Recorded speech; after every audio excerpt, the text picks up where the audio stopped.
বিসমিল্লাহির রহমানির রহিম। আলহামদুলিল্লাহ ওয়াসসালাতু ওয়াসসালামু আলা রাসূলিল্লাহ ওয়া আলা আলিহি ওয়া সাহবিহি আজমাইন। লেখক বলছেন এখন ইসনাদের কথা 7 নম্বরে। আল ইসনাদ, ইসনাদ কাকে বলে? হাদিসের পরিভাষা, যখন হাদিস পড়বেন তখন একটি পরিভাষা আসবে ইসনাদ। বলছে লাহু মানায়ান, এর দুটি অর্থ আছে। ইসনাদ শব্দটির দুটি অর্থ আছে। একটি অর্থ হচ্ছে কি বলছেন, আলিফ আজউল হাদিস ইলা কাইলিহি মুসনাদান, হাদিসকে সম্পর্কিত করা। আজউন মানে সম্পর্কিত করা, নিসবত করা মানে সম্পর্কিত করা। হাদিসকে সম্পর্কিত করা ইলা কাইলিহি, সে হাদিস যিনি বলেছেন তার সাথে বা তার দিকে যিনি বলেছেন। মুসনাদান সনদ সহ, মানে গ্যাপ দিয়ে নয়, মধ্যখানে। কার কাছ থেকে শুনেছেন সরাসরি না শুনে তাহলে কে কে মাধ্যম মধ্যখানে আছে তাদের নাম সহ, সনদ সহকারে, মুসনাদান সনদ সহকারে। আবার অনুবাদ করি যে ইসনাদ কাকে বলে। ইসনাদের একটি অর্থ হচ্ছে হাদিসকে সম্পর্কিত করা এলা কাইলিহি, হাদিসের যিনি বর্ণনাকারী বা হাদিস যিনি বলেছেন তার দিকে, মুসনাদান সনদ সহকারী। তাহলে একটা হচ্ছে ইসনাদের অর্থ তাহলে হয়ে গেল হাদিস বলেছেন, যেমন নবী সাল্লাল্লাহু আলাইহি ওয়াসাল্লাম বলেছেন, তাহলে সনদ সহকারে বলেন অমুক থেকে অমুক থেকে অমুক থেকে কালা রাসূলুল্লাহ, নবী সাল্লাল্লাহু আলাইহি ওয়াসাল্লাম বলেছেন। এই যে অমুক অমুক করে নাম ধরে বললেন যে নবী সাল্লাল্লাহু আলাইহি ওয়াসাল্লাম বলেছেন, এটা হচ্ছে ইসনাদ। এই কাজটার নাম, এটার নাম, এই কর্মটার নাম, ঠিক আছে, এই কর্মের নাম। আর আরেকটি অর্থ বা হচ্ছে সিলসিলাতুর রিজাল আল মুসিলা ইলাল মাতন, এটি সবচেয়ে প্রসিদ্ধ সংজ্ঞা। ইসনাদ কাকে বলে? যেটা সানাদের অর্থ, যাকে আরবিতে অন্য ভাষায় সনদ বলে, আমরা সনদ বলি, বাংলাতে ওকে সূত্র বলা হয়, হাদিসের সূত্র। সেটা কি? আসমায়ে রেজালের বা বর্ণনাকারীদের ওই সিলসিলা, সিরিজ, যা মতন পর্যন্ত পৌঁছায়, হাদিসের মতন পর্যন্ত পৌঁছায়। আবার তর্জমা করেন সিলসিলাতুর রেজাল, রেজাল মানে বর্ণনাকারী করে নেন, আসমায়ে রেজাল বলে আবার আরবি থেকে যাচ্ছে। বর্ণনাকারীদের ওই সিলসিলা আল মুসিলা, যা পৌঁছায় মতন পর্যন্ত। মতন মানে হাদিস, প্রথম দর্শে উল্লেখ করা হয়েছে। যেমন এই হাদিসটাই, প্রথম হাদিস কি পড়াইলাম, এজাল তাকাল মুসলিমানি কালা রাসূলুল্লাহ, আল্লাহ নবী সাল্লাল্লাহু আলাইহি ওয়াসাল্লাম বলেছেন যে দুই মুসলিম যখন তরবারি নিয়ে সামনাসামনি হবে, মুখোমুখি হবে, এজাল তাকাল মুসলিমানি, এটা হচ্ছে মতান, হাদিস শুরু হলো যেটা। আর তার আগে যে আবু হুরায়রা বলছেন বা অন্য কোন সাহাবী বলছেন যে কালা রাসূলুল্লাহ, আর তার আগে সনদ হইতো, আরো নামগুলি রয়েছে, এগুলোর নাম হচ্ছে সনদ বা ইসনাদ। তাহলে ইসনাদ ওই সিলসিলাকে বলা হয় বর্ণনাকারীদের, যে সিলসিলা কোনখান পর্যন্ত পৌঁছায়, মতন পর্যন্ত পৌঁছায়। ওটা লেখা থাকলে সুবিধা হইত, মনে আছে তো? মনে আছে, কারণ গত এতে বা গত সপ্তাহের আগে সপ্তাহে সনদটা লেখা হয়েছে, সনদ সহ।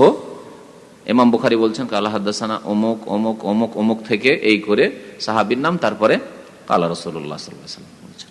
এই যে বর্ণনাকারীদের সিলসিলা, এর নাম হচ্ছে সনদ বা ইসনাদ, এর অপর নাম হচ্ছে ইসনাদ। ইসনাদের সংজ্ঞা করলো ওয়া হুয়া বিহাযাল মানা, ইহা এই অর্থে, যদি এই অর্থে নেওয়া হয়, ইহা এই অর্থে মুরাদিফুন লিসসানাদ, সানাদের প্রতিশব্দ, যাকে সানাদ বলা হয় তাকেই ইসনাদ বলা হয়। তাহলে এই অর্থ নিলে, তাহলে এই সনদটার নাম হয়ে গেল এখন কি, ইসনাদ একটা। আর আগের অর্থটা হচ্ছে যে এই কাজটা, যে আমি বললাম, যে আমি যে বলছি যে এই হাদিসটা অমুক অমুক অমুক থেকে বর্ণনা করেছে, অমুক অমুক থেকে বর্ণনা করেছে, আর অমুক সাহাবী রাসূলুল্লাহ সাল্লাল্লাহু আলাইহি ওয়াসাল্লাম বর্ণনা করেছে, এই যে আমি, আমার কর্মটি, এই কর্মের নাম হচ্ছে ইসনাদ। আমি যে কাজটি করলাম সেটা ইসনাদ করলাম, মানে সম্পর্কিত করলাম হাদিসটি, এর নাম হচ্ছে ইসনাদ প্রথমটি। ওয়াহুয়া এই সংজ্ঞাটি, ওয়াহুয়া মানে এই সংজ্ঞাটি, বিহাযাল মানা এই অর্থে, মুরাদিফুন লিসসানাদ সানাদের প্রতিশব্দ, সনদের প্রতি, মানে সনদ মানে যা, তাই হচ্ছে ইসনাদ মানে। সনদ কাকে বলে? মতন শুরু হওয়ার আগে যে বর্ণনাকারীদের সিলসিলা রয়েছে, ওরই নাম সনদ, আর ওরই নাম হচ্ছে ইসনাদ দ্বিতীয় অর্থে, বর্ণনার সূত্র যেটি। আর ওই কর্মটির নাম আগের অর্থে হচ্ছে এই কর্মটির নাম। তারপর 8 নম্বর হচ্ছে সানাদ, সানাদের শাব্দিক অর্থ এবং পারিভাষিক অর্থ। সানাদের শাব্দিক অর্থ হচ্ছে আল মুতামাদ, সানাদ মানে হচ্ছে যার উপর আস্থা করা হয়, মুতামাদ যার উপর আস্থা করা হয়, এজন্য খুঁটিকে সনদ বলে। তারপরে হেলানা লাগিয়ে যদি কোনো জায়গায় বসে, এটা মসনদে বসে আছে, বাংলায় ব্যবহার হয় এটা। আমদ তো আইন মিম দাল মাদ্দা, কিন্তু ওরা এইগুলোকে ওই যে হেলানা দিয়ে যেগুলো বসে মজলিস, ওগুলোকে মাসনাদ বলে, মাসানিদ বা মাসনাদ, মাসানিদ লেখা থাকে মুতামাদ, মানে যার উপর আস্থা করা। দেখেন আমি কিন্তু আস্থা করে আছি কিসের উপর? এইটার উপর। বাই চান্স এটা যদি উল্টো পাল্টা থাকে তো গেলাম। তো এর নাম হচ্ছে সনদ। এটা আমার সনদ, পিছন দিকে হেলানা যেটা লাগিয়েছি, শাব্দিক অর্থে আর কি।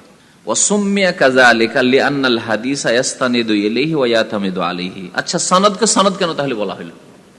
মানে হাদিসের সনদকে তাহলে সনদ কেন বলা? সনদের শাব্দিক অর্থ হচ্ছে যার উপর আস্থা করা হয়, আস্থা করেছে। তাহলে হাদিসের সনদটাকে কেন সনদ বলা হলো? ওর উপর আবার কিসের আস্থা? মতনটা এর উপর আস্থাশীল। যদি সনদটা যদি সহি হয় তাহলে হাদিস সহি, কিন্তু সনদে যদি মিথ্যুক বর্ণনাকারী থাকলে তা হাদিস জাল হয়ে যাবে। সনদে যদি স্মৃতিশক্তি দুর্বল অথবা আমলের দুর্বল কোন বর্ণনাকারী থাকে তাহলে হাদিস জয়ীফ হয়ে যাবে। মুতামাদ মানে যার উপর এতেমাদ করা হয়, আমরা বলি উর্দুতে ব্যবহার হয়, অমুকের উপর আমি এতেমাদ করেছি মানে ভরসা করেছি। অর্থ বলো বাবা। আচ্ছা, বলছে যে আসসানাদু আলিফ লোগাতান মানে আবিধানিক অর্থ তার, আল মুতামাদ মানে যার উপর আস্থা করা হয়। এটা ইসিম মাফউলের সেগায় এতামাদা থেকে, বাব ইফতিয়াল থেকে। ওয়াসুম্মিয়া কাযালিকা এইভাবে তার নামকরণ হয়েছে। ওয়াসুম্মিয়া মানে নামকরণ হয়েছে, এবং নামকরণ হয়েছে কাযালিকা এইভাবে, মানে সনদের নাম সনদ হয়েছে। লিআন্নাল হাদিসা কারণ হাদিস ইস্তানিদু ইলাইহি তার উপর নির্ভরশীল। হাদিস কার উপর নির্ভরশীল? সনদের উপর নির্ভরশীল। ইস্তানিদু ইলাইহি ওয়া ইয়াতামিদু ইলাইহি এবং তার উপর ভরসা করে, তার ভরসা করে আছে। সনদ যেমন হবে তেমন হাদিসের অবস্থা হবে। সনদের বর্ণনাকারীরা যদি ভালো মানুষ, বিশ্বস্ত ব্যক্তি হয় তাহলে হাদিস ঠিক। যেমন একটা সংবাদ মনে করেন আজকে যাওয়া যাক, চেক করছে, একটা লোক এসে বলল, তো ওকে জিজ্ঞাসা কার কাছ থেকে শুনলেন ভাই? বলছে আমি আরেকজন কাছে শুনলাম। কার কাছে? রাস্তায় একটা লোক দেখলাম, দেখা হইলো, বাংলাদেশি, চিনি না, ওর কাছে শুনলাম। কতটুকু বিশ্বাস হবে আপনার? হইতে পারে, নাও হইতে পারে, পুরো আস্থা করতে পারছেন না। কিন্তু যদি বলে যে শেখ মুখলিসুর রহমান এখন আসছিলেন, ওই শিকড় থেকে আসছিলেন, আর উনি দেখে এলেন, কেমন বিশ্বাস হবে? দেখে এলেন উনি, আবার উনি আবার শেখ মানুষ, আলেম মানুষ, উনি বলছেন, দেখেন বিশ্বাস বেড়ে গেল আপনার। এটা হলো সনদ, এটা হলো সনদ। হ্যাঁ হ্যাঁ, ওই বিভিন্ন দিক দেখতে হবে, বিভিন্ন দিক দেখতে হবে। তো একটা লোক বলা হলে অজ্ঞাত, তো মজহুল হয় মানে হাদিস দুর্বল হওয়ার কারণ, জানি না লোকটা কেমন, এটাই দুর্বল হওয়ার কারণ। নামাজি কিনা জানি না, সত্যবাদী কিনা জানি না, লোকটা স্মৃতিশক্তি কেমন তাও জানি না, কোথাকার লোক তাও জানি না, কেমন লোক তাও জানি না। বুঝতে পেরেছেন? সন্দেহ হয়ে গেল কমপক্ষে। আর যদি এর চেয়ে বেশি জানা থাকে যে না একটা মিথ্যুক লোক, ঠকামি কাজ করে, ও খবর দিল, তাহলে তো আপনি আরো ভাবেন না না একেবারে মিথ্যা কথা, ঠিক না? ওই রকমই হাদিসের অবস্থা। হাদিসের মতন নির্ভর করে কিসের উপর? সনদের উপর। অর্থ হয়েছে না আবার করতে হবে? বা বলছেন ইস্তিলাহান মানে পরিভাষায়, পারিভাষিক অর্থ। সানাদের পারিভাষিক অর্থ কি? ওই আগে যেটা বলেছে সিলসিলাতুর রিজাল আল মুসিলা ইলাল মাতান, বর্ণনাকারীদের ওই সিলসিলা যা মতান পর্যন্ত পৌঁছায়। আমাকে হাদিস, ইমাম বুখারী বলছেন আমাকে হাদিস শুনিয়েছেন আমার ওস্তাদ অমুক, হ্যাঁ, আর তাকে তার ওস্তাদ অমুক শুনিয়েছেন, তাকে তার ওস্তাদ অমুক শুনিয়েছেন, তিনি অমুক তাবেঈ ইবনে সিরিন থেকে শুনেছেন, ইবনে সিরিন আবু হুরায়রা থেকে শুনেছেন, আবু হুরায়রা শুনেছেন রাসূলুল্লাহ সাল্লাল্লাহু আলাইহি ওয়াসাল্লাম থেকে। এর নাম হচ্ছে সনদ। এটি হচ্ছে সিলসিলাতুর রিজাল আল মুরসাল, মতন পর্যন্ত পৌঁছে গেল, যা মতন পর্যন্ত পৌঁছায়। এটি হচ্ছে পারিভাষিক অর্থ। 9 নম্বর হচ্ছে আল মাতান। এখন সনদ হলো মাতান কাকে বলে? মাতানের লোগাতান মানে আবিধানিক অর্থ, ডিকশনারির অর্থ আরবি ভাষায়, মাসালোবা যা শক্ত হয়, কোন শক্ত বিষয় বস্তুকে মাতান বলে। এই জন্য আজকাল আরবরা মোটা লোকে মতিন বলছে, বলছে না মতিন, মতিন বলছে। কোন মোটা জিনিস যদি থাকে মতিন, মতিন। আর যদি এটা হালকা 25 পৃষ্ঠার বই থাকে তো মতিন বলবেন না। আর এদিকে জিলদ আছে শক্ত, এদিকে শক্ত আছে, এটা মতিন, হ্যাঁ শক্ত। তো মাতানের শাব্দিক অর্থ বলছে মাসালোবা যা শক্ত হয়, ওয়ারতাফা মিনাল আরজ এবং জমিন থেকে উঁচা হয়, হ্যাঁ সমতল ভূমি থেকে একটু উঁচা জায়গা এবং শক্ত জায়গা, শক্ত মাটি যদি হয় তো ওটাকে কি বলে? মাতান বলা হয়। মাতান পিঠকে বলে, এই জন্য মানুষের পিঠকে কি বলে? মাতান বলে, কারণ পিঠটা শক্ত। পিঠের উপর আপনি 50 কেন, আমরা এমনও লোক দেখেছি আমাদের দেশে যে 100 কিলোর বস্তা উঠিয়ে নিয়েছে পিঠের উপর, কিন্তু অন্য জায়গায় উঠিতে পারবে না, পিঠের উপরে করে উঠিয়ে নিয়ে চলে এসছে। এ হলো শাব্দিক অর্থ হয়েছে। মাসালোবা, যা শক্ত হয়, ওয়ারতাফা এবং উঁচা হয়, মিনাল আরজে, জমিন থেকে। হ্যাঁ, জমিনের যেই জায়গা উঁচা এবং শক্ত হয় তাকে কি বলে? মাতান বলে। এটা হচ্ছে শাব্দিক অর্থ। আবার হাদিসের মাতানকে মাতান কেন বলে, বা তার অর্থ কি? ইস্তিলাহান, পারিভাষিক অর্থ, মায়ান্তাহি এলাইহি সানাদ মিনাল কালাম, যেখানে গিয়ে সানাদ শেষ হয়ে যায়, মিনাল কালাম, কথার যেখানে গিয়ে সনদ শেষ হয়ে যায়। সনদ শেষ হওয়ার পরে এখন কথা শুরু হইল, নবী সাল্লাল্লাহু আলাইহি ওয়াসাল্লামের কথা অথবা কর্ম বয়ান করা শুরু হইলো, ওটাকে কি বলে?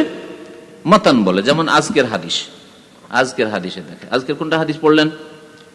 হ্যাঁ বলেন তো, একটা হাদিসে না কি? আবু বকর তো প্রথম পড়লেন, ওটা একবার বললাম। আরেকটা লাইলাতুল কাদের হাদিস পড়লেন আরেকটা। তাহলে লাইলাতুল কাদের হাদিস আবু হুরায়রা রাদিয়াল্লাহু তাআলা আনহু বর্ণনা করেছেন, কালা রাসূলুল্লাহ সাল্লাল্লাহু আলাইহি ওয়াসাল্লাম। এই কালা রাসূলুল্লাহ সাল্লাল্লাহু আলাইহি ওয়াসাল্লাম পর্যন্ত হইল সনদ। আন আবি হুরায়রা কালা রাসূলুল্লাহ সাল্লাল্লাহু আলাইহি ওয়াসাল্লাম। তারপরে মাইয়াকুম লাইলাতুল কাদরি, যে ব্যক্তি লাইলাতুল কাদরের কিয়াম করবে, গফিরা লাহু মা তাকাদ্দাম মিন যামবিহি পর্যন্ত, এটার নাম হচ্ছে মাতান। তাই বলছেন যে মা ইয়ানতাহি ইলাইহি সানাদ, যেখানে গিয়ে সনদ শেষ হয়ে যায়, মিনাল কালাম, কথার কাছে গিয়ে সনদ যে শেষ হয়ে গেল, সেটাকে কি বলে? সনদ বলে। আল মুসনাদ, তারপরে 10 নম্বর বলছে আল মুসনাদ। আর মাতান কাকে বললো? মা ইয়ানতাহি ইলাইহি সানাদ মিনাল কালাম, কথার যেখানে গিয়ে সনদ শেষ হয়ে গেছে, ওই সনদ শেষ হওয়া পর্যন্ত। সনদ শেষ হয়ে না, উল্টা না, এরকম না। মা ইয়ানতাহি ইলাইহি সানাদ মিনাল কালাম, হ্যাঁ, যেখানে গিয়ে সনদ শেষ হয়ে কথা শুরু হয়েছে, যেখানে গিয়ে সনদ শেষ হয়ে কথা শুরু হয়েছে। কেমন করে অর্থটা লিখেছেন আপনি? বলছেন আল মুসনাদ, এখানে আছে না? মুসনাদ কাকে বলে? ফাতহিন নুন, মানে নুনে জবর দিয়ে, মুসনেদ নয়, মুসনাদ। মুসনাদ কাকে বলে? এর শাব্দিক অর্থ করছেন, তারপরে পারিভাষিক অর্থ করেছেন। লোগাতান বলছেন যে শাব্দিক অর্থ, আবিধানিক অর্থ। লোগাতান মানে শাব্দিক অর্থ অথবা আবিধানিক অর্থ, একই কথা। ইসম মাফুল, মুসনাদ, আসনাদা ইউসনাদু ইসনাদান থেকে মুসনাদ হচ্ছে ইসম মাফুল মুকরামুর ওজনে, হ্যাঁ, আর মুসনাদ হচ্ছে ইসম ফাইল। মুসনাদ হচ্ছে ইসম মাফুল। মিন আসনাদা শাইআ ইলাইহি, কোন জিনিসকে কোন জিনিসের দিকে সম্পর্কিত করা, এই থেকে এই শব্দটি, মানে শব্দটির উৎপত্তি হয়েছে। বেমানা, এর অর্থ হয় সম্পর্কিত করা, আজাহু মানে সেই দিকে নিসবত করা, সম্পর্কিত করা, নাসাবাহু, নাসাবাহু মানে সম্পর্কিত করা, আর আজাহু মানে সম্পর্কিত করা। আসনাদার মানে ওই অর্থটি হয়। আবার অর্থ করছি, আবিধানিক অর্থ হচ্ছে মুসনাদের, এই শব্দটি হচ্ছে ইসমে মাফুল, শব্দটি হচ্ছে ইসমে মাফুল। মিন আসনাদা শাইআ ইলাইহি, আরবরা বলে আসনাদা শাইআ ইলাইহি, কোন বস্তুকে তার দিকে, মানে কোনো কিছুর দিকে সম্পর্কিত করলো, কোনো কিছুর দিকে নিসবত করলো, বা কোনো কিছুর সাথে সম্পর্কিত করলো। এই বাক্যটি থেকে আসনাদা ইউসনাদ করে মুসনাদ শব্দটির উৎপত্তি হয়েছে। বেমানা, যার অর্থ হচ্ছে আজাহু, তাকে সম্পর্কিত করা, ওয়ানাসাবাহু ইলাইহি, তার দিকে নিসবত করা। যেমন ছেলেকে বাবার দিকে নিসবত করা মানে সম্পর্কিত করা।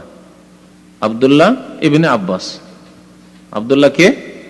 আব্বাসের ছেলে, অমুক অমুকের ছেলে, এটি হচ্ছে তার সাথে সম্পর্কিত করা, একে বলা হয়। এই হাদিসটি কোথায় আছে? বুখারীতে আছে। তো হাদিসটিকে বুখারীর দিকে কি করলেন? নিসবত করলেন, আর বুখারীর সাথে সম্পর্কিত করলেন, একে বলা হয় মুসনাদ। বা হ্যাঁ, নাসাবা বলে তার দিকে নিসবত করা, আজাহু মানে সম্পর্কিত করা, নাসাবাহু ইলাইহি মানেও আসনাদাহু, ওই সম্পর্কিত করা, তার দিকে নিসবত করা বা তার সাথে সম্পর্কিত করা। ভাই বলছেন ইস্তিলাহান মানে পারিভাষিক অর্থ। মুসনাদের পারিভাষিক অর্থ সম্পর্কে বলছেন লাহু সালাসাতু মাআনিন, এই শব্দটির 3টি অর্থ আছে। মুসনাদের 3টি অর্থ আছে পরিভাষায়। কিসের পরিভাষায়? মুহাদ্দিসিনদের, হাদিসের পণ্ডিতদের পরিভাষায়, মানে হাদিস বিশারদগণ এই মুসনাদ সম্পর্কে 3টি অর্থ উল্লেখ করেছেন বা 3টি সংজ্ঞা উল্লেখ করেছেন। একটি হচ্ছে কিতাব সম্পর্কে, যেমন মুসনাদে আহমদ, এবং আহমদের কিতাবের নাম হচ্ছে মুসনাদে আহমদ। এবং আহমদের কিতাবের নাম মুসনাদ কেন? বুখারীর নাম কেন মুসনাদে বুখারী কেন নয়? তিরমিজির নাম মুসনাদে তিরমিজি কেন নয়? কিন্তু আহমদের কিতাবের নাম হচ্ছে মুসনাদে আহমদ। হ্যাঁ, না সম্পর্কিত এটাও করা হয়েছে, কিন্তু না, সংজ্ঞা এখানে আর শাব্দিক অর্থ চলবে না, এখানে সংজ্ঞা হচ্ছে এমন কিতাবকে মুসনাদ বলা। কুল্লু কিতাবিন, প্রথম অর্থ কুল্লু কিতাবিন, এমন প্রত্যেক কিতাব, জমিয়া ফিহে, যাতে সংকলিত করা হয়েছে বা একত্রিত করা হয়েছে, মারবিয়াত কুল্লে সাহাবিন, প্রত্যেক সাহাবীর বর্ণিত হাদিসগুলি, আলাহেদাতিন, পৃথক পৃথক। তাহলে মুসনাদ এমন হাদিসের কিতাব বলা হয় যে হাদিসের কিতাবে প্রত্যেক সাহাবীর যতগুলি বর্ণিত হাদিস পৃথক পৃথক সংকলিত করা হয়েছে, একত্রিত করা হয়েছে। এইভাবে হাদিস সংকলন শুধু মুসনাদে আহমদে আছে, বুখারীতে নেই, মুসলিমে নেই, আবু দাউদে নেই, তিরমিজিতে নেই, নাসাইতে নেই, ইবনে মাজাতে নেই। 6টি যে প্রসিদ্ধ হাদিসের কিতাব ওগুলিতে এইভাবে নেই। ওগুলিতে অধ্যায় কায়েম করা হয়েছে তাহারাত, পবিত্রতা সম্পর্কে, নামাজ সম্পর্কে, জাকাত সম্পর্কে, বিভিন্ন সাহাবীর রিওয়ায়াত আসছে বিষয়ের উপর। কিন্তু এখানে না, সাহাবীর উপর। সাহাবী না হচ্ছে আবু হুরায়রার হাদিস বর্ণনা করা যখন শুরু হয়েছে, যতগুলি রিওয়ায়াত রয়েছে আবু হুরায়রার, একটা নামাজ সম্পর্কে, আর একটা উযু সম্পর্কে, আর একটা জাকাত সম্পর্কে, আর একটা হজ সম্পর্কে, আর একটা কিনা বেচা সম্পর্কে, আর একটা ব্যবসা বাণিজ্য, বিবাহ শাদী, বিভিন্ন বিষয়ে। কিন্তু হাদিস যেহেতু বর্ণিত কার? আবু হুরায়রা, সেজন্য একসাথে বর্ণনা করা হয়েছে। তো মুসনাদ আহমদে এইভাবে হাদিস আছে, এটা হয়তো নতুন জানলেন আজকে। মুসনাদ আহমদে কিতাবুস সালাত, কিতাবুস জাকাত, জাকাতের অধ্যায়, একসাথে হাদিসগুলি পেয়ে এইভাবে কখনো হাদিস খুঁজে পাবেন না। মুসনাদ আহমদে এক সাহাবীকে নেওয়া হয়েছে আর ওই সাহাবীর হাদিসগুলো বর্ণনা করা হয়েছে তরতিবের সাথে, যিনি যে সংকলিত করা হয়েছে। সুন্দর অর্থ, এইভাবে লিখেন, ভালো, ঠিক। এটা হচ্ছে প্রসিদ্ধ মুসনাদের সংজ্ঞা, ডেফিনেশন, তারিফ। মুসনাদের দ্বিতীয় অর্থ আর এক অর্থে ব্যবহার হয়, সেটা হচ্ছে আল হাদিসুল মারফু আল মুত্তাসিল সানাদান। এমন হাদিসকে বলা হয় যা মারফু, মানে নবী সাল্লাল্লাহু আলাইহি ওয়াসাল্লাম পর্যন্ত পৌঁছেছে, সাহাবীর নয়, তাবেঈর উক্তি নয়, তাবেঈর উক্তি নয়, সাহাবীর উক্তি নয়। কার উক্তি বা কার কর্ম? নবী সাল্লাল্লাহু আলাইহি ওয়াসাল্লাম, এটা হচ্ছে মারফু। আর মুত্তাসিল সানাদান, এবং সনদও এক অপরের সাথে মিলে আছে। সনদে মানে সূত্রে কোন রকমের বিচ্ছিন্নতা নেই, গ্যাপ নেই, এমন হাদিসকে বলা হয়। আবার বলি, মুসনাদ কোন হাদিসকে বলা হয়? যে হাদিস নবী সাল্লাল্লাহু আলাইহি ওয়াসাল্লামের হাদিস মারফু, আর যার সনদ অবিচ্ছিন্ন, তাকে মুসনাদ বলা হয়। তাহলে সাহাবীর যদি হয় তাকে মুসনাদ বলা হবে না। অথবা নবী সাল্লাল্লাহু আলাইহি ওয়াসাল্লামের কিন্তু মধ্যখানে বিচ্ছিন্নতা আছে, তাবেঈ বর্ণনা করছেন, সাহাবীর নাম উল্লেখ করেননি, তাবেঈ বয়ান করেছেন যে কালা রাসূল, নবী সাল্লাল্লাহু আলাইহি ওয়াসাল্লাম বলেছেন, তাহলে সাহাবীর নাম গেল কই? আউট করে দিয়েছে, তাহলে বিচ্ছিন্নতা, গ্যাপ হয়ে গেল। এই হাদিস তাহলে মুসনাদ নয়। এইভাবে সনদের সূত্রের যে কোনো জায়গায় যদি একজন বর্ণনাকারী কোনো জায়গাতে যদি না থাকে, নিজের ওস্তাদের নাম না উল্লেখ করে ওস্তাদের ওস্তাদ, শিক্ষকের নাম উল্লেখ করেছে। যেমন আজকে জুমার সময় বললাম যে কি ফতোয়া সম্পর্কে, শাইখ ইবনে উসাইমিন থেকে আমি এই ফতোয়া শুনেছি তার দার্সে, আমি শুনেছি সরাসরি। এখন আপনি কোন এক অনুষ্ঠানে গিয়ে, এখানে হোক বা দেশে, বলছেন শাইখ ইবনে উসাইমিন এই কথা বলেছেন, তাহলে আপনার এই কথাটি সনদ, কথা ঠিক, কিন্তু সনদ মুত্তাসিল নাই, আমাকে আউট করে দিয়ে বললেন, ঠিক না? অথচ আমার মাধ্যমে শুনেছেন। সনদ মুত্তাসিল, সূত্র অবিচ্ছিন্ন নয়, বিচ্ছিন্ন। আপনাকে যদি কেউ জিজ্ঞাসা করে আপনি নিজে শুনেছেন, তো বলতে পারবেন না। আপনি হয় মিথ্যার আশ্রয় নিতে হবে, যদি মিথ্যা বলেন হারাম, আর না হলে আপনাকে বলতে হবে যে না ভাই, আমি শুনেছি অন্য শাইখের কাছে আর তিনি শুনেছেন, তখন সনদ হইল। তো যেই সনদে, যেই সূত্রে গ্যাপ থাকে মধ্যখানে, তাকে মুসনাদ বলা যাবে না। আর যে সনদে কোনো গ্যাপ নেই, এবং সেই হাদিস হচ্ছে কার? রাসূলুল্লাহ, তাহলে দুটি শর্ত, এক হচ্ছে রাসূলুল্লাহ হাদিস হইতে হবে, আর দ্বিতীয় হচ্ছে সনদ অবিচ্ছিন্ন হইতে হবে, সনদে কোন রকম যেন বিচ্ছিন্নতা না থাকে, তাহলে ওই হাদিস হচ্ছে মুসনাদ হাদিস। ওটা হচ্ছে প্রথমটা হচ্ছে তাহলে কিতাব মুসনাদ, আর এটি হচ্ছে হাদিস মুসনাদ। তৃতীয় অর্থ মুহাদ্দিসিন ব্যবহার করেন, মুসনাদ বলে সানাদকে উদ্দেশ্য করেন, বলছে আই ইউরাদা বিহি সানাদ, মুসনাদ বলে উদ্দেশ্য করা হয় সনদকে, সূত্রকে। ফায়াকুনু বিহাযাল মানা মাসদারান মিমিয়ান, এই অর্থে তাহলে মুসনাদ মানে, আর মুসনাদ থাকলো না, মুসনাদ ইসিম মাফউল থাকলো না, মাসদার মিমি হয়ে গেল, আর সনদের অর্থ হয়ে গেল, সনদ মানে সূত্র। ওই রকমই মুসনাদ মানে তাহলে সূত্র, যেমন ইসনাদ মানে সূত্র। ইসনাদের অর্থ গত সপ্তাহে উল্লেখ করতে বলা হয়েছে যে সিলসিলা, বর্ণনাকারীদের যে সিলসিলা, ওর নাম ইসনাদ, ওর নাম সানাদ, আর তৃতীয় অর্থে ওর নামই হচ্ছে মুসনাদ। হচ্ছে তিনটি অর্থ মুসনাদের। দ্বিতীয় অর্থ, তৃতীয় অর্থ হচ্ছে আইয়ুরাদা বিহি সানাদ। শাব্দিক অর্থ করব কি? আইয়ুরাদা বিহি সানাদ, মুসনাদ বলে সনদকে উদ্দেশ্য করা হয়েছে। ফায়াকুনু বিহাযাল মানা, এই অর্থে তা হয়ে যাবে। সুতরাং এই অর্থে তা হয়ে যাবে, মানে মুসনাদ হয়ে যাবে মাসদারান মিমিয়ান, কি কায়দাতে মাসদার মিমি, মানে মাসদার মিম ওয়ালা। ইসনাদ মাসদার আর মুসনাদ মাসদার, কিন্তু মুসনাদে যেহেতু মিম দিয়ে শুরু হয়েছে এই জন্য এই মাসদারকে মাসদার মিমি বলে, মাসদার মিমি বলে, হচ্ছে সারফের গ্রামার। তারপরে 11 নম্বর বলছেন আল মুসনেদ। এখন মুসনাদ হলো মুসনেদ, নুনে কাসরা দিয়ে, বেকাসরিন নুন, নুনে কাসরা দিয়ে। এর মানে কি? মুসনেদের অর্থ একটি অর্থ করেছে হুয়া মান ইয়ারউইল হাদিসা বিসানাদিহি, যেই ব্যক্তি হাদিসকে নিজ সনদ, নিজ সূত্র সহ বর্ণনা করে, বিনা সূত্রে নয়। হাদিস বর্ণনা করে সরাসরি বয়ান করে দিল কালা রাসূলুল্লাহ সাল্লাল্লাহু আলাইহি ওয়াসাল্লাম, অথচ নবী সাল্লাল্লাহু আলাইহি ওয়াসাল্লামকে দেখেনি না, যে সনদ সহ আমি শুনেছি অমুক থেকে, আর অমুক ওস্তাদ আমার শুনেছেন তার ওস্তাদ অমুক থেকে, তিনি শুনেছেন তার কাছ থেকে, তিনি শুনেছেন তার কাছ থেকে, তিনি শুনেছেন অমুকের কাছ থেকে, এই করে তাবেঈ শুনেছেন সাহাবী অমুক সাহাবী থেকে, অমুক সাহাবী শুনেছেন রাসূলুল্লাহ সাল্লাল্লাহু আলাইহি ওয়াসাল্লাম থেকে। এই যে সনদ সহ যে ব্যক্তি হাদিস বর্ণনা করলো সেই ব্যক্তিকে বলা হয় মুসনেদ। হ্যাঁ, মানে সনদ সহ হাদিস বর্ণনাকারী। এক কথায় শাব্দিক অর্থ হচ্ছে মুসনেদ মানে সনদ সহ হাদিস বর্ণনাকারী। মাইয়ারউইল হাদিসা, যে ব্যক্তি হাদিস বর্ণনা করলো বেসানাদিহি, নিজ সনদ সহকারে, সাওয়াউন আকানা ইনদাহু ইলমুন বিহি, চাহে তার কাছে এই সম্পর্কে ইলম থাক, আম লাইসা লাহু ইল্লা মুজাররাদুর রিওয়ায়া, অথবা তার কাছে এই সম্পর্কে ইলম নাই, মানে হাদিসের পণ্ডিত নয় সে, হতে পারে সে হাদিসের পণ্ডিত মুহাদ্দিস, অথবা হাদিসের পণ্ডিত নয় কিন্তু শুধু বর্ণনা করেছে, মাত্র একজন লোক লিখে রেখেছে অথবা একটা কথা মনে রেখেছে ওটাকে বর্ণনা করেছে, অথচ সাধারণ মানুষ হয়তো, কিন্তু তাকে মুসনেদ বলা হবে, মুহাদ্দিস বলা হবে না। তাহলে মুহাদ্দিস কাকে বলা হবে? যার কাছে ইলম আছে আর সনদ বর্ণনা করছে। কিন্তু একটা লোকের হয়তো ইলম নেই কিন্তু একটা হাদিস বর্ণনা করতে পেরেছে, সনদ সে একটাই মনে রেখেছে, তো ওকে তার হাফেজ আর আলেম আর মুহাদ্দিস বলা যাবে না, কিন্তু তাকে মুসনেদ বলা যাবে। আবার অর্থ করি, হুয়া মুসনেদ হচ্ছে ওই ব্যক্তি, যে ব্যক্তি হাদিস বর্ণনা করলো নিজ সনদ সহকারে, সাওয়াউন আকানা ইনদাহু ইলমুন বিহি, তার কাছে এ সম্পর্কে ইলম হোক, আম লাইসা লাহু, অথবা তার কাছে কিছুই নাই, ইল্লা মুজাররাদুর রিওয়ায়া, শুধু বর্ণনা করা ছাড়া আর কিছু, শুধু বর্ণনা হাদিস বর্ণনা করা ছাড়া তার কাছে আর কোনো ইলম নেই, অথবা তার কাছে ইলম আছে, দুই অবস্থাতেই সেই ব্যক্তি মুসনেদ। 12 নম্বর বলছেন মুহাদ্দিস। মুহাদ্দিস কাকে বলে?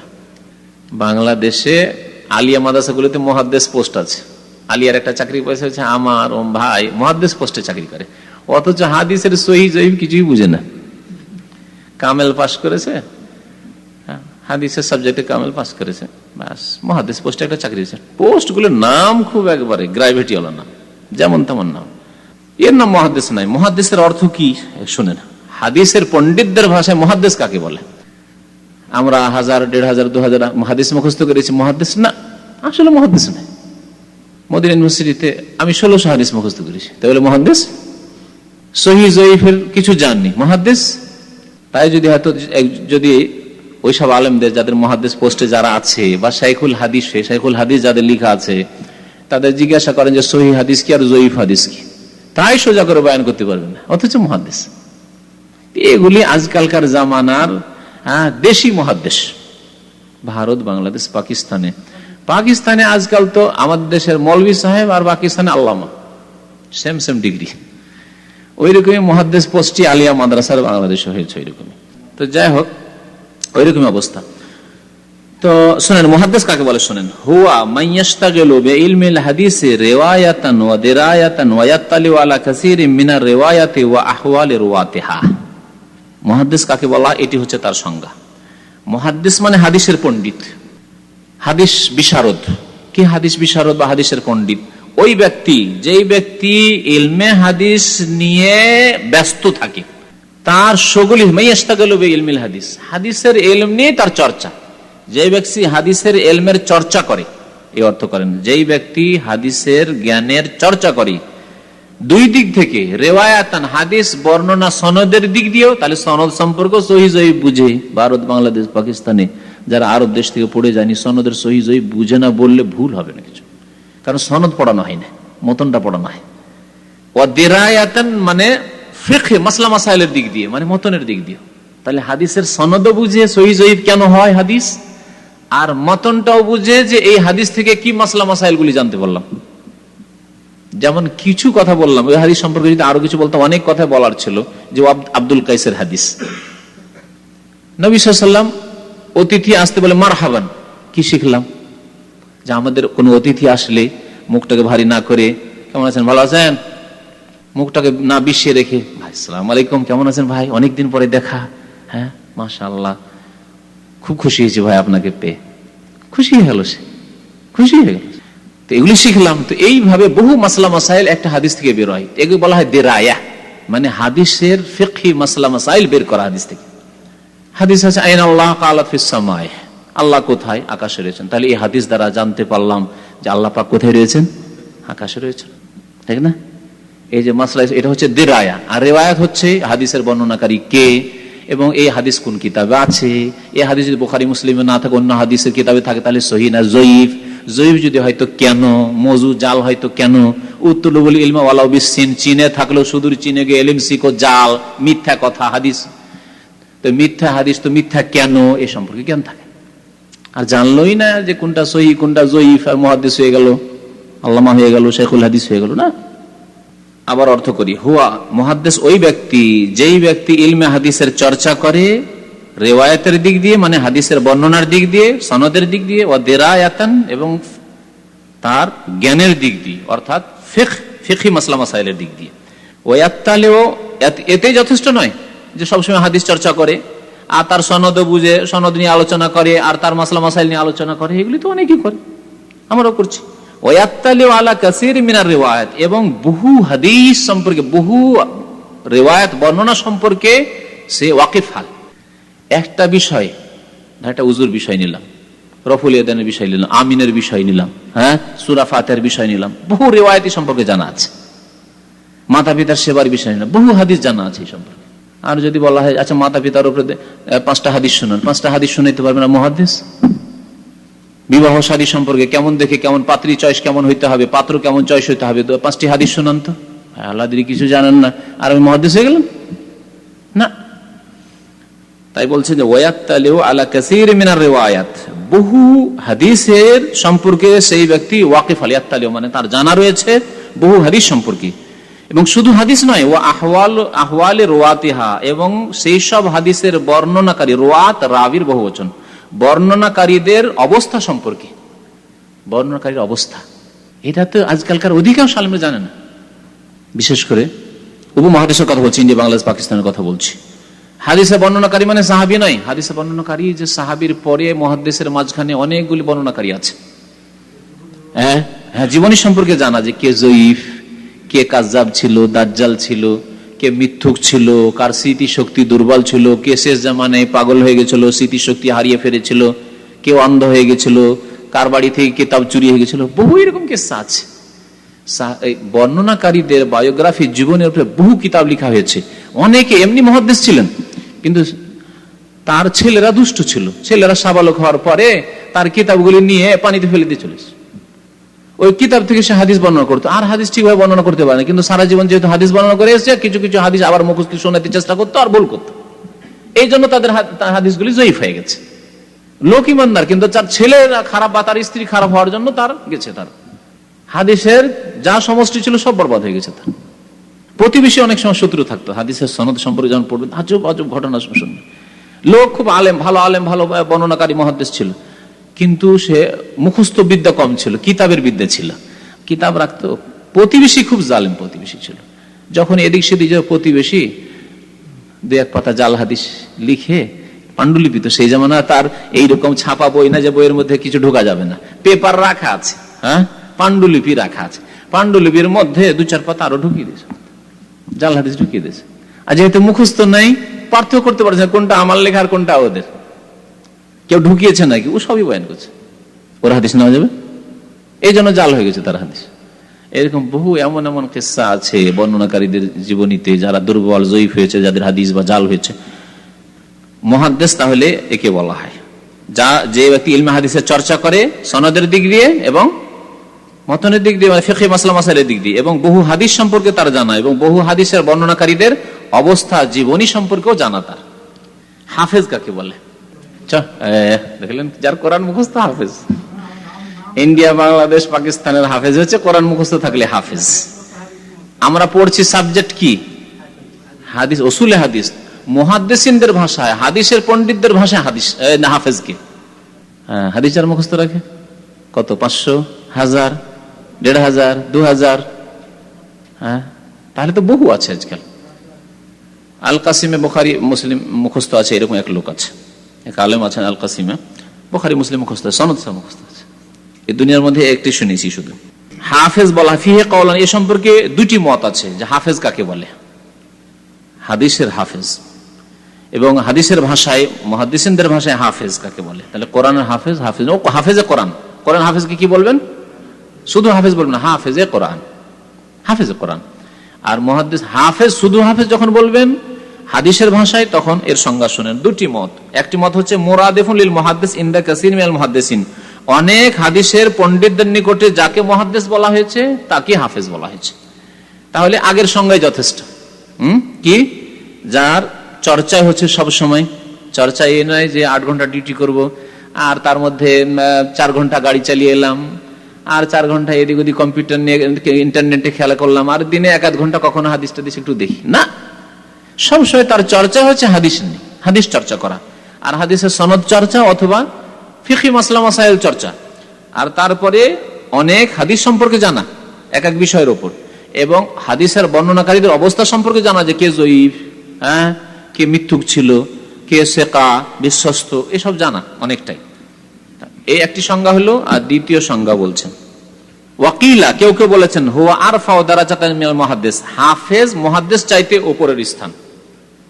তাহলে হাফেজ মুহাদ্দিসের চাইতে বড় ব্যক্তি, মুহাদ্দিসের চাইতে বড় হইতে হবে। কি, কেমন?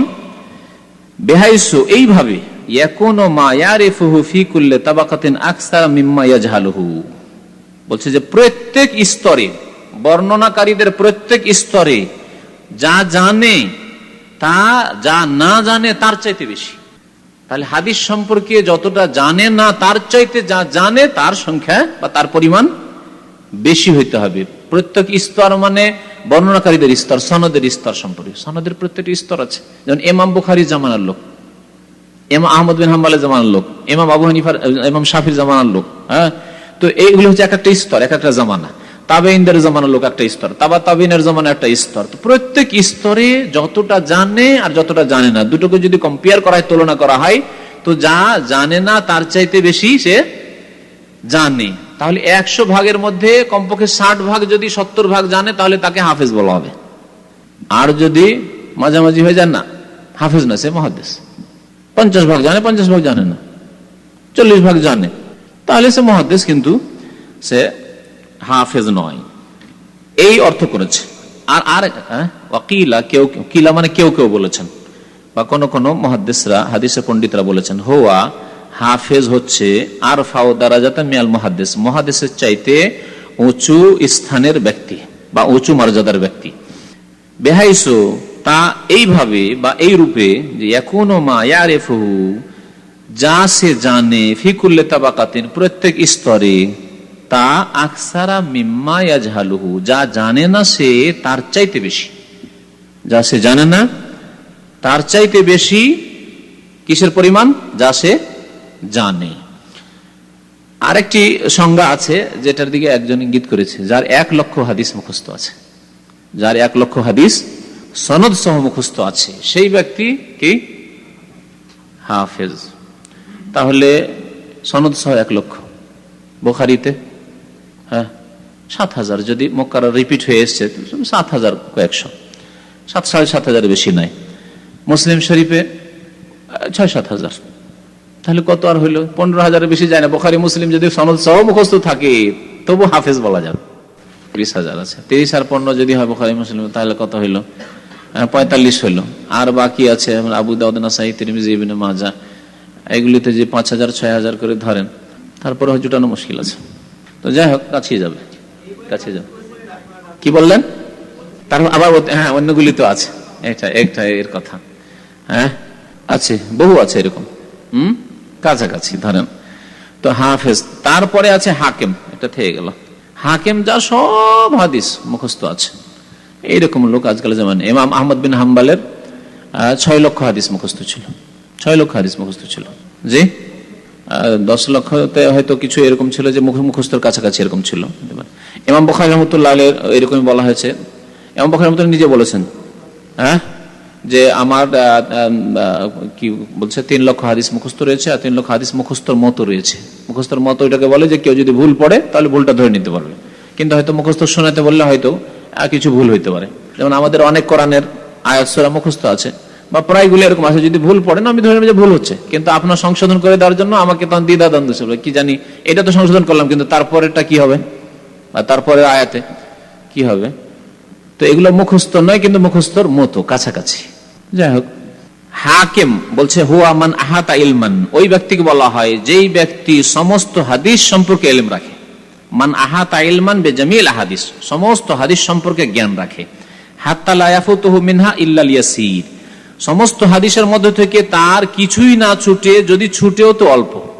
লা ইয়াফুতু মিনহা, তার মধ্যে থেকে না ছুটে অল্প সামান্য ছাড়া, হয়তো অল্প সামান্য কিছু হাদিস 10%, 5% তার জানা নেই, হয়তো 90-95% হাদিস যদি জানা থাকে তাহলে তাকে হাকিম বলা হবে হাদিস বা মুহাদ্দিসিনদের ভাষায়। ওয়াহাযা আলা রাই বাযি আহলিল ইলম, আর এটি হচ্ছে কিছু উলামায়ে কেরামদের মত যে অল্প কিছু ছুটে, অল্প কিছু ছুটার কথাটি না হলে আসল হচ্ছে যে সমস্ত হাদিস যার মুখস্থ আছে তাকে হাকিম বলা যেতে পারে। এইরকম লোক আল্লাহু আলাম। কিন্তু ইমাম হাকিম বলা হয় মুস্তাদরাক, যে মুস্তাদরাক হাকিম বলা হয় তাকে, কিন্তু তার মানে এই না যে সব হাদিস তার মুখস্থ ছিল। আল্লাহু আলাম, আল্লাহ আলাম। তবে তাকে উপাধি দেওয়া হয়েছে হাকিম বলে। বাস হয়ে গেছে। হ্যাঁ, সাল্লাল্লাহু আলাইহি ওয়া সাল্লাম, মুহাম্মদ ওয়া আলা আলিহি ওয়া সাহবিহি।